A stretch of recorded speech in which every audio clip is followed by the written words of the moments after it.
Assalamualaikum warahmatullahi wabarakatuh. Perkenalkan, nama saya Nurhaliza dengan NIM 1911119. Di sini saya memenuhi tugas mata kuliah metodologi penelitian pendidikan agama Islam, yang dimana di sini saya akan membahas tentang materi simulasi pembelajaran pada fikih. Nah, di sini saya akan membahas tentang haji dan umroh, yang dimana ketentuan ibadah haji yang pertama yaitu pengertian haji, yang dimana menurut bahasa haji berarti menyengaja sesuatu. Menurut syarak, haji adalah menyengaja mengunjungi Baitullah ke Mekah dengan niat beribadah kepada Allah Subhanahu wa Ta'ala dalam waktu dan cara-cara tertentu. Haji adalah berkunjung ke Baitullah atau Ka'bah di Mekah pada bulan Syawal, Zulkaidah dan Zulhijjah dengan amalan-amalan yang ditentukan oleh syariat.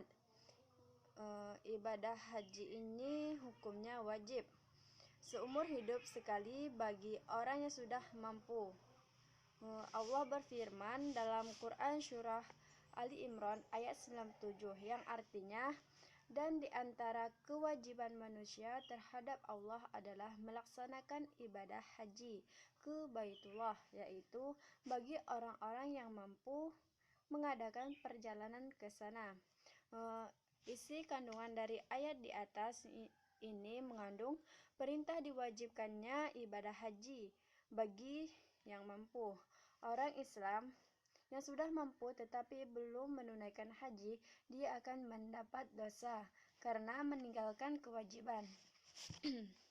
Yang dimana pengertian mampu dalam ayat tersebut, yang pertama ada bekal yang cukup untuk pergi dan pulang haji serta keluarga yang ditinggalkan.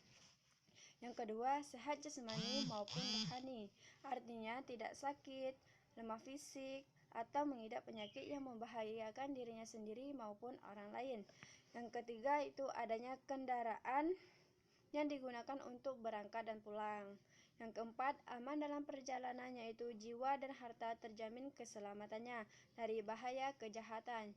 Yang terakhir, bagi perempuan ada mahram yang mendampinginya. Baiklah, selanjutnya di sini ada syarat-syarat ibadah haji. Syarat dalam haji adalah sesuatu yang harus dipenuhi sebelum melaksanakan ibadah haji, meliputi yang pertama muslim, kedua berakal sehat, ketiga balik, keempat merdeka, kelima mampu atau istita'ah. Selanjutnya yaitu ada rukun haji dan wajib haji. Rukun haji adalah bagian dari ibadah haji yang harus dikerjakan sewaktu pelaksanaan ibadah haji dan tidak bisa digantikan dengan dam atau denda ketika ditinggalkan. Rukun haji ini meliputi yang pertama ihram, yang kedua wukuf di padang Arafah, yang ketiga tawaf ifadah. Nah, macam-macam tawaf. Yang pertama, tawaf kudum. Yang kedua, tawaf ifadah. Yang ketiga, tawaf wada. Yang keempat, tawaf nazar. Dan yang kelima, tawaf sunnah. Yang keempat dari rukun haji tadi yaitu sa'i. Yang kelima, tahallul. Dan 6, tertib. Wajib haji merupakan bagian dari ibadah haji yang harus dikerjakan untuk keabsahan haji, tetapi boleh diganti dengan dam ketika ditinggalkan. Nah, wajib haji ini meliputi yang pertama ihram dari mikat, yang kedua mabit atau menginap di Muzdalifah, yang ketiga melempar jumroh Aqobah pada hari raya haji, yang keempat melempar 3 jumroh, yang kelima mabit atau bermalam di Mina, yang keenam tidak melakukan larangan haji selama berhaji, yang ketujuh tawaf wada atau perpisahan. Yang keempat yaitu mikat haji, yang dimana mikat artinya yang ditentukan, maksudnya adalah tempat dan waktu yang ditentukan untuk memulai atau melakukan niat ihram haji atau umrah. Mikat haji ini dibagi menjadi dua. Yang pertama mikat zamani. Yang kedua, mikat makani. Yang kelima ada sunnah haji, yang dimana sunnah haji adalah perbuatan-perbuatan yang dianjurkan untuk dilaksanakan bagi orang yang beribadah haji. Pembahas selanjutnya yaitu larangan dalam ibadah haji. Beberapa hal yang tidak boleh dilakukan oleh orang yang sudah memakai pakaian ihram dan sudah berniat melakukan ibadah haji, antara lain sebagai berikut. Yang pertama, melakukan hubungan suami istri atau hal-hal yang mengantar pada perbuatan hubungan seksual. Yang kedua, melakukan perbuatan tercela atau maksiat. Yang ketiga, bertengkar dengan orang lain. Yang keempat, memakai pakaian yang berjahit bagi laki-laki. Yang kelima, menggunakan wangi-wangian. Yang keenam, memakai kuf atau kaos kaki atau sepatu yang menutupi mata kaki. Selanjutnya, melakukan akad nikah, memotong kuku, mencukur atau mencabut rambut, memakai pakaian yang dicelup yang mempunyai bau harum, membunuh binatang buruan. Yang terakhir, memakan daging hasil buruan. Selanjutnya yaitu hikmah haji. Yang pertama, setiap perbuatan dalam ibadah haji sebenarnya mengandung rahasia, seperti ihram sebagai upacara pertama. Maksudnya adalah manusia yang harus melepaskan diri dari hawa dan nafsu dan hanya menghadapkan diri kepada Allah yang Maha Agung. Yang kedua, memperteguh iman dan takwa kepada Allah Subhanahu wa taala. Dalam ibadah tersebut diliputi dengan penuh kekhusyuan. Yang ketiga, ibadah haji menambahkan jiwa tauhid yang tinggi. Yang keempat, ibadah haji adalah sebagai tindak lanjut dalam perbuatan sikap mental dan akhlak yang mulia. Yang kelima, ibadah haji adalah pernyataan umat Islam seluruh dunia menjadi umat yang satu karena mempunyai persamaan atau satu kaidah. Yang keenam, ibadah haji merupakan muktamar akbar umat Islam sedunia, yang peserta-pesertanya berdatangan dari seluruh penjuru dunia dan Ka'bahlah yang menjadi simbol kesatuan dan persatuan.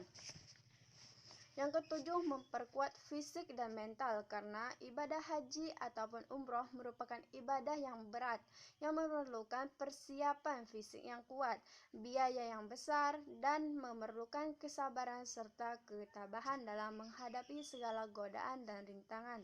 Yang selanjutnya, menumbuhkan semangat berkorban, karena ibadah haji ataupun umroh banyak meminta pengorbanan, baik harta, benda, jiwa besar dan pemurah, tenaga maupun waktu untuk melakukannya.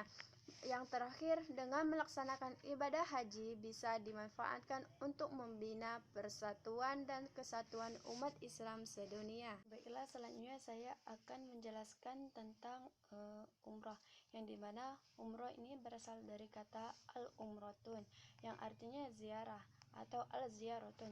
Menurut istilah umroh yaitu mengunjungi Masjidil Haram semata-mata untuk beribadah kepada Allah Subhanahu wa taala dengan disertai syarat-syarat tertentu.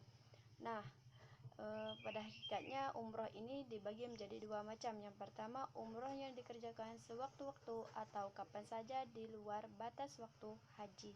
Yang kedua, umroh yang dikerjakan dalam rangkaian ibadah haji dan dilaksanakan pada waktu haji atau pada waktu bulan-bulan haji. Selanjutnya, hukum umroh. Hukum umroh ini dibagi menjadi dua. Yang pertama yaitu wajib. Wajib di sini bagi orang yang baru pertama kali menunaikan umroh bersamaan menunaikan ibadah haji yang pertama kalinya. Begitu juga bagi seseorang yang telah menunaikan haji kemudian di lain hari ia bernazar untuk pergi umroh, maka ia wajib menunaikan umroh untuk memenuhi nazarnya. Yang kedua itu sunnah. Bagi seseorang yang sudah pernah melaksanakan ibadah umroh bersamaan ibadah haji untuk yang pertama kalinya. Selanjutnya itu syarat, rukun, dan wajib umroh. Ketentuan yang berkaitan dengan kewajiban atau sunnah melaksanakannya disebut dengan syarat wajib umroh. Syarat wajib umroh ini sama dengan syarat wajib haji. Rukun umroh berbeda dengan rukun haji. Rukun umroh ini antara lain yang pertama ihram, yang kedua tawaf, yang ketiga sa'i, keempat mencukur rambut, kelima tertib antara keempat rukun di atas.